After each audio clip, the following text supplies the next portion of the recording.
صبر کا دامن کبھی نہیں چھوڑنا۔ وقت اور حالات بدلتے ہیں، دعائیں قبول ہوتی ہیں، کئی چیزیں ہمارے حق میں بہتر نہیں ہوتی۔ دعائیں قبول ہوتی ہیں، کئی چیزیں ہمارے حق میں بہتر نہیں ہوتی۔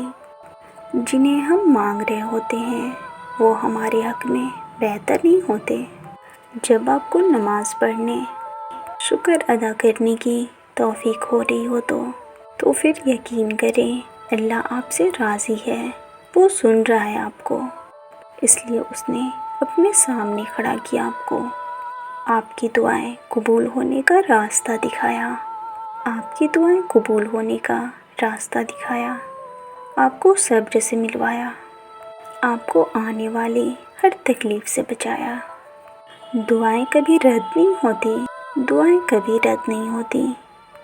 اللہ ہمارے لیے وہ کرتا ہے جو ہمارے حق میں بہتر ہو، کبھی وہ نہیں کرتا جو ہمیں اچھا لگتا ہے، کیونکہ ہمارے رب کو پتہ ہے ہمارے نادان بندے اس چیز سے انجان ہیں۔ بے شک کبھی اپنے بندوں کو وہ اکیلا نہیں چھوڑتا، کبھی اپنی تکلیف میں نہیں دیکھ سکتا، کبھی انہیں جہنم کی آگ میں نہیں ڈھکیل سکتا، کبھی وہ دنیا کے جہنم کی آگ میں نہیں ڈھکیل سکتا۔